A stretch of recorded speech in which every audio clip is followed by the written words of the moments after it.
En la lucha libre, se dice que la máscara es sagrada, que protege la identidad del hombre y da a luz al héroe. Pero, ¿qué pasa cuando la máscara no solo esconde un rostro? ¿Qué pasa cuando devora el alma misma del que la porta? Bienvenidos a Luchaverse. Hoy no les contaremos la historia de una victoria, ni de un campeonato. Les contaremos la leyenda de El Espectro Negro, un luchador que voló más alto que ninguno, solo para caer en la oscuridad más profunda. Una historia que se susurra en los vestidores. Una advertencia para los jóvenes que sueñan con la gloria del cuadrilátero.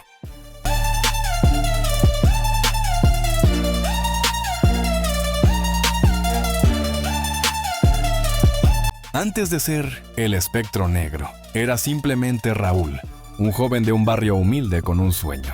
Desde niño, su vida era el gimnasio. Su religión era la lucha libre. Quería ser como los grandes. Quería que su nombre fuera coreado por miles. Era bueno, muy bueno, pero le faltaba el ángel, como decimos. Le faltaba ese algo que te conecta con el público. Él lo sabía y eso lo frustraba. Quería ser un ídolo, una leyenda. Y entonces la encontró, o quizás ella lo encontró a él. Una máscara que, según la leyenda, había pertenecido a un luchador de principios de siglo, un hombre cuya historia se había perdido en el tiempo. Se decía que la máscara estaba maldita, que otorgaba un poder inmenso a cambio de un alto precio. Con la máscara, Raúl se transformó. Ya no era el joven tímido e inseguro. Sobre el ring, era una fuerza de la naturaleza. Era despiadado, espectacular y violento. Sus vuelos eran más altos, sus llaves más dolorosas. El público lo amó y lo odió a partes iguales. Nació una nueva estrella. Empezamos a notar un cambio en él. Fuera del ring se volvió solitario, reservado. Ya no hablaba con nadie. Y dentro del ring ya no era lucha libre. Era una carnicería. Parecía que disfrutaba el dolor ajeno. Ya no era Raúl, era solo el espectro. La máscara se convirtió en su verdadero rostro. Hay quienes dicen que nunca se la quitaba, que comía, dormía y vivía con ella. La línea entre el hombre y el personaje se había borrado por completo. La rivalidad entre el Espectro Negro y el Ángel Dorado dividió a la afición. Era el bien contra el mal, la técnica contra la rudeza. Era la lucha que todos esperaban. Se pactó el enfrentamiento en la Arena México, en una noche que pasaría a la historia. El Centurión, con la mirada perdida. Yo estuve ahí esa noche. Nunca he visto algo igual. Se dieron con todo. Sillas, mesas, no había reglas.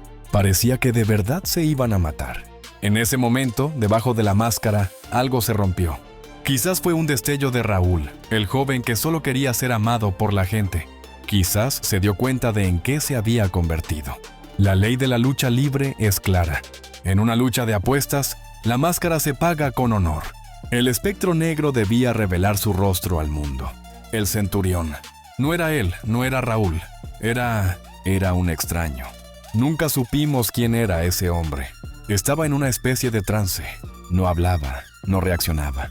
Era como si su alma se hubiera quedado en la máscara.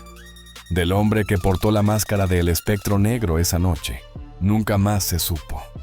Desapareció. Y de Raúl, el joven luchador que un día soñó con la gloria, tampoco. Algunos dicen que murió en algún callejón olvidado.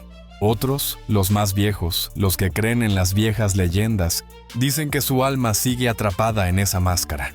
El Centurión. La máscara te da un poder inmenso. Te convierte en un dios, en un demonio. Te permite ser alguien que no eres. Pero siempre tienes que recordar quién eres debajo de ella.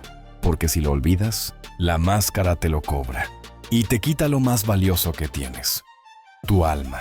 En Luchaverse, sabemos que cada máscara cuenta una historia, y algunas historias es mejor que nunca sean olvidadas, para que el alma de la lucha libre nunca se pierda por completo.